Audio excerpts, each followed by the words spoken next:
మన పెట్టుబడి మన పిల్లల భవిష్యత్తు కోసమే కదా. మీ పెట్టుబడికి నమ్మకమైన వేదిక శ్రీ వాసవి ప్రాజెక్ట్స్.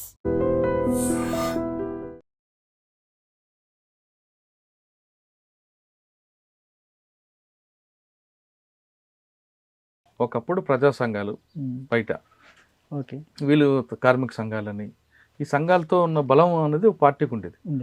అది క్రమేపీ తగ్గిపోయింది. రైట్ ఆర్గనైజేషన్ ఫెయిల్ అవుతుంది. ఆ విషయం కనిపెట్టారా అని అడుగుతుంది. వచ్చేసింది కదా కనపడడం జరిగింది. మరి దానికి చర్య ఏం తీసుకున్నారు? ఇప్పుడు మీరు చెప్పిన సున్నాబేడ ప్రాంతం తీసుకుందాం. మీరు అక్కడే ఎక్కువ కాలం చేశారు కదా. సున్నాబేడలో ఆదివాసులు మీకు అర్థం పెట్టి హారతి పెట్టి పిలిచారు. రైట్ కానీ అదే ఆ సున్నాబేడ దాటిన తర్వాత ఇంకొక సున్నాబేడ ఉంటుంది, ఎయిర్పోర్ట్స్ కంపెనీ ఉంటుంది, కోరాపుట్ ఉంటుంది, నవరంగపూర్ ఉంటుంది. ఈ ప్రాంతం అంతా బాగా డెవలప్ అయిపోయి అటు తీసుకుంటే దామన్ జోడి తీసుకోవచ్చు, ఇక భువనేశ్వర్ తీసుకోవచ్చు, రాయగడ తీసుకోవచ్చు. ఇవన్నీ కూడా డెవలప్ అవుతున్నాయి. కేవలం ఈ ఒక్క ప్రాంతంలోనే సమస్య ఉంది అనుకుంటున్నారా? అవన్నీ డెవలప్ అవుతున్నాయి. ఈ ప్రాంతం ఎందుకు అవ్వట్లేదు అనే విషయం గుర్తించారా? డెవలప్ అనుకున్నప్పుడు ఏంది, ఇప్పుడు రోడ్ల డెవలప్ అవుతుంది కదా, బట్ వాళ్ళ ఆర్థిక స్థితిగతులు డెవలప్ అయినా ఏం లేవు, తక్కువే. అంటే మీ ప్రాంతం కాకుండా పక్క ప్రాంతం కూడా, పక్క ప్రాంతానికి కూడా పోయినవి కూడా ఉన్నాయి. అయితే నీకు పనిచేసే క్యాడర్ కావాలి కదా. దూరం అవుతుంది అంటున్నా. దూరం అనలేదు, ఎప్పటికప్పుడు రిక్రూట్మెంట్ ఉంటే, అంటే నువ్వు ఆర్గనైజ్ చేసేది నీ దగ్గర ఉండాలి. ఇప్పుడు సమస్య ఏంటిది, ఇప్పుడు తెలంగాణ నుంచి మనం ఒడిశా పోవాలనుకున్నా ఒడిశా లాంగ్వేజ్ నీకు రావాల్సింది, అక్కడ ప్రజల స్థితిగతులు నీకు తెలవాల్సింది. అప్పుడు నువ్వు వాళ్ళని ఆర్గనైజ్ చేయగలుగుతావు. నువ్వు పోయి రమ్మంటే వాళ్ళు రారు. వాళ్ళ మౌలిక సమస్యలు నువ్వు తెలుసుకోవాలి, వాటి పరిష్కార మార్గాలు నువ్వు చెప్పాలి. అప్పుడు మాత్రం నీ దగ్గరకు వస్తారు. నువ్వు పోయి నేను చెప్తా నీకోసం పని చేస్తున్నా, నీకోసం పోరాటం చేస్తున్నా అంటే వాళ్ళు రారు, నమ్మరు కూడా. అది ఓకే. నేనేమంటున్నానంటే, ఒకప్పుడు ఇంటి నుండి మీరే ఎగ్జాంపుల్, ఎర్రవల్లి నుండి ఆరేవల్లి నుండి రవి వెళ్ళారు. ఒక సమాజం మీద స్పృహతో వెళ్ళారు. మీరు సమాజాన్ని బాగు చేయాలి అన్న భావోద్యం వచ్చి వెళ్ళారు, అవునా? కానీ క్రమేపీ ఏమవుతుందంటే, సమాజ స్పృహ కాకుండా వ్యక్తిగత స్వార్థం కోసం తుపాకీ పట్టుకోవడానికి వచ్చే వాళ్ళ సంఖ్య పెరిగింది, అవునా కాదా? అదైతే కరెక్ట్ కాదండి. అటువంటి వాళ్ళైతే ఇప్పుడు స్వార్థ దాంట్లో సంపాదించుకునేది అయితే ఏముండదు. సంపాదించడం కాదు, వ్యక్తిగతంగా ఒక వ్యక్తి మీద నాకు కసి ఉంది, ఆ కసి నాకు ప్రభుత్వంలో కావలేదు, పోలీస్ స్టేషన్లో అవ్వలేదు, కాబట్టి అన్నల దగ్గరికి వెళ్తే అవుతుందని అన్నలో జాయిన్ అయ్యి కొంతకాలం వాళ్ళు బెదిరించడం అన్నట్టు చేస్తారు. అలాంటి సంఖ్య వచ్చిందా లేదా? అటువంటిది అయితే నేను ఎప్పుడు చూడలే. అంత సమాజమే స్పృహతో వచ్చారు. అక్కడ ఇప్పుడు నువ్వు అన్నట్టు అట్లా వచ్చినప్పటికీ, ఎవరి మీద కోపంతో వచ్చినప్పటికీ, ఇక్కడికి వచ్చిన తర్వాత మారాల్సిందే. నేను అన్నకు పోయిన తర్వాత నేను వీని చంపుతా వాని చంపుతా అంటే కుదరదు. ఖచ్చితంగా అక్కడ ఒక నిర్ణయం జరిగిన తర్వాతనే జరుగుతుంది. ఒకవేళ ఊళ్ళో ఉన్న వాళ్ళు ఎవరు, ఇక్కడ మనం మిలిటెంట్లు అంటాం, వాళ్ళు చేసిన తప్పిదాలు కూడా ఉంటాయి, పార్టీకి తెలియకుండా వాళ్ళ మీద చర్యలు తీసుకుంటారు.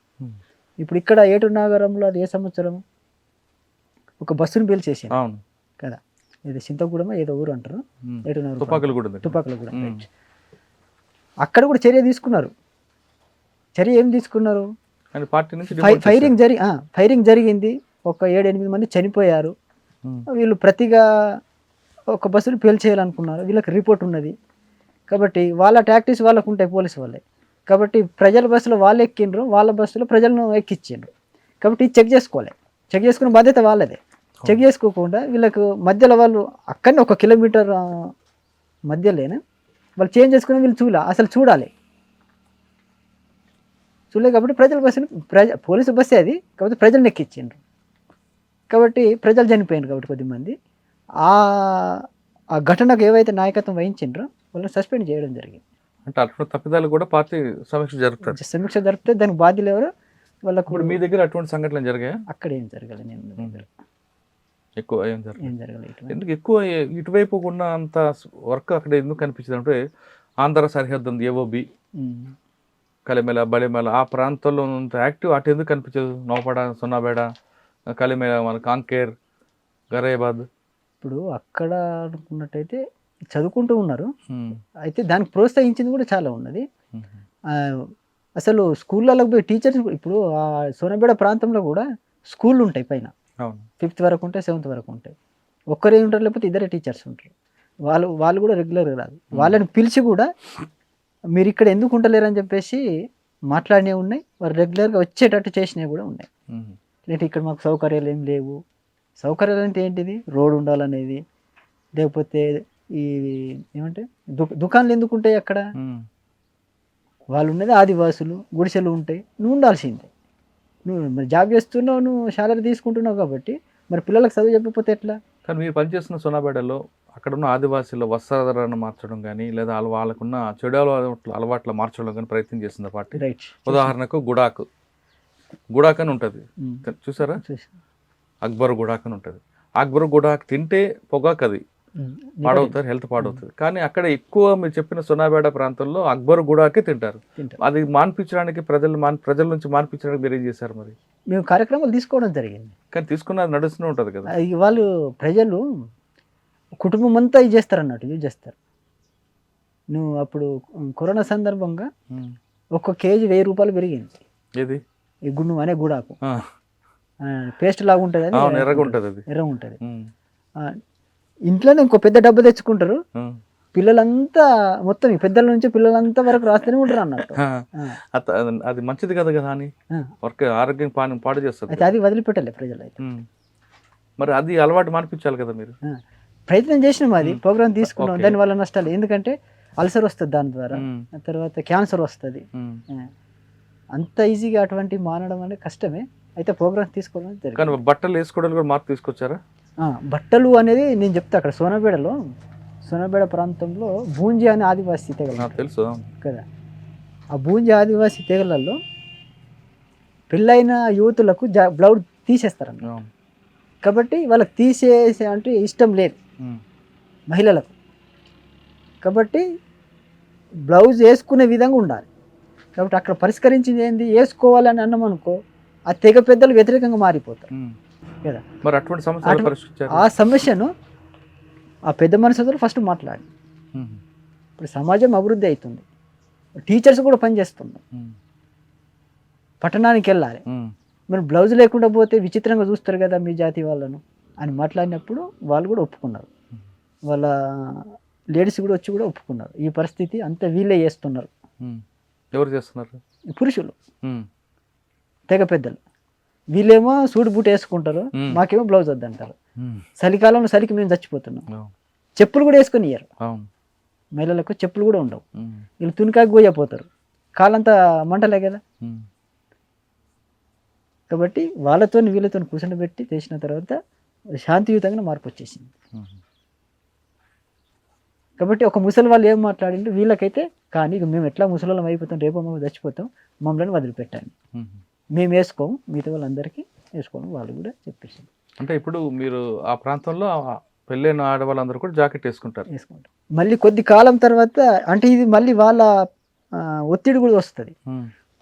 దళం రావడం పోవడం తగ్గుతుంది అనుకున్నప్పుడు మళ్ళీ అది కాదు, మన సాంప్రదాయం మనం కొనసాగించాలి అని చెప్పేసి తీసేసినవి కూడా ఉన్నాయి. మళ్ళీ రిపోర్ట్స్ వచ్చినాయి. మీరు అప్పుడు ఏం చేశారు? మన దూరం అవుతున్న క్రమంలో ఇక మనం పోయి అప్పటిలాగా చేయలేము దాన్ని. ఎప్పుడైతే అక్కడ పోలీస్ క్యాంప్ వచ్చి పడ్డదో అవి మళ్ళీ స్టార్ట్ అయినాయి. ఎప్పుడైతే ఇప్పుడు రిప్రెషన్ తీసుకొస్తూ క్యాంపులు దగ్గరేస్తూ వస్తూ ఉన్నారు. ఇక్కడ ఎప్పుడైతే ఆ ఊర్లో క్యాంపు పడ్డదో ఆ ఊర్లో పెద్ద మనుషులు మళ్ళీ వాళ్ళ పాత సాంప్రదాయాలను స్టార్ట్ చేయడం మొదలుపెట్టారు. సరే, అదంతా పక్కన పెడితే ఇప్పుడు కూడా మీకు 20 సంవత్సరాల్లో తమ్ముడు, అమ్మ, నాన్న ఎవరు గుర్తురాలేదు? గుర్తొస్తారు, ఎందుకు గుర్తురారు? మరి ఏం చేస్తారు? కలవాలి, మాట్లాడాలని కూడా ఇప్పుడు అనుకోలేదు? అంటే ఇబ్బంది అవుతుంది, వీళ్ళకి ఇబ్బంది అవుతుంది, నాకు కూడా ఇబ్బంది అవుతుంది. ఎందుకు? మీరు వస్తే వీళ్ళకి పట్టుకుంటారనా? ఇప్పుడు నాకు రావడం ఒక సమస్య, నేను ఎక్కడున్నా తెలిసిపోతుంది. తర్వాత వచ్చిపోయిన వీళ్ళ మీద ఆల్రెడీ నిఘా ఉంటుంది కదా, వచ్చిపోయిందట మీరు ఎందుకు తీసుకురాలే, ఇవన్నీ వాళ్ళకి సమస్యలు ఉంటాయి కదా. అంటే 20 సంవత్సరాలు ఇప్పుడు కూడా వాళ్ళతో మాట్లాడడం అవ్వలేదు? ఎప్పుడు మాట్లాడలేదు, పోయిందంటే నేను రాలే. కానీ వీళ్ళు గుర్తుకొచ్చేవారా? ఎందుకు గుర్తుకు రాదు, అందరు గుర్తొస్తుంది కదా, తిరిగిన ప్రాంతము, దోస్తులు, ఊరోళ్ళు, ఫ్యామిలీ అంతా గుర్తు. బాధపడలేదా? ఈ బాధ అనేది ఉండదు, ఒక లక్ష్యం కోసం పోయినామంటే అంతే గుర్తొస్తుంది. ఇప్పుడు ప్రజలే మా తల్లిదండ్రులు అనుకుంటాం, అన్నదమ్ములు అనుకుంటాం వాళ్ళని. కాబట్టి వాళ్ళతో ప్రజల్లో ఉంటాం కాబట్టి వర్గ సంబంధం గొప్పది మీకు, అదే అనుకుంటాం. కాబట్టి అవంతా అయితే ఏమనిపించింది ఏమి లేదు, గుర్తొస్తాయిలే. ప్రేమలు అభ్యతలు రాయకుండా మమతలు మమకారాలు ఖచ్చితంగా ఉంటాయి. అయినప్పటికీ కూడా ఈ పని చేయాల్సి ఉంటుంది విప్లవం కోసం. సరే, వీళ్ళు కాదని వెళ్ళాం, ఆ లక్ష్యం కోసం సాధించామని ఎప్పుడైనా సంతృప్తి పడ్డారా మీరు? చాలా మార్పులు వచ్చినాయి, ఎందుకు మార్పులు రాలే? ఇప్పుడు కష్టం, ఇక కష్టము అనుకున్నప్పుడు ప్రజలకు నష్టం, అంతే.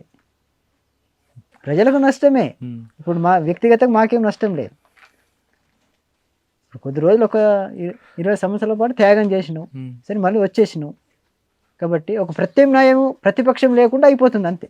ప్రతిపక్షం ఉన్నప్పుడే ప్రజలకు న్యాయం జరుగుతుంది. అంటే ప్రతిపక్షం అంది సాయుధ పోరాటం దగ్గర బయటకు వచ్చి కూడా ప్రతిపక్షం పాత్ర పోషించవచ్చు కదా మీరు. ఇప్పుడు అసలు అవకాశం ప్రభుత్వాలు ఇవ్వాయి కదా. ఇప్పుడు మీలాంటి వాళ్ళు సమాజంలో రండి, పోటీ చేయండి, మిమ్మల్ని గెలిపిస్తామని స్థానిక ప్రజలు, గ్రామాల ప్రజలు మీకు స్వాగతం పలుకుతున్నారు కదా. మీలాంటి వాళ్ళు కావాలి, మీ త్యాగం అవసరం ఇక్కడ. దానికి అవకాశం ఇవ్వరు, ఇచ్చే అవకాశం లేదు. అట్లా అనుకుంటే ఇప్పుడు ప్రభుత్వం చెప్పాలి కదా, మీరు తుపాకులు వదిలేయండి, అదే పార్టీ మీరు తుపాకులు వదిలేయండి, అదే పార్టీగా ఉండి మీరు ఎలక్షన్లో పోటీ చేయండి, అవకాశం కల్పిస్తామని ప్రభుత్వం ప్రకటించలేదు. ఎందుకు ప్రకటించాలి? మీరు రోజు పోటీ చేసి తుపాకు విడిచిపెట్టి వస్తే ప్రభుత్వం ఎందుకు కాదంటే మీకు ప్రకటించాలి.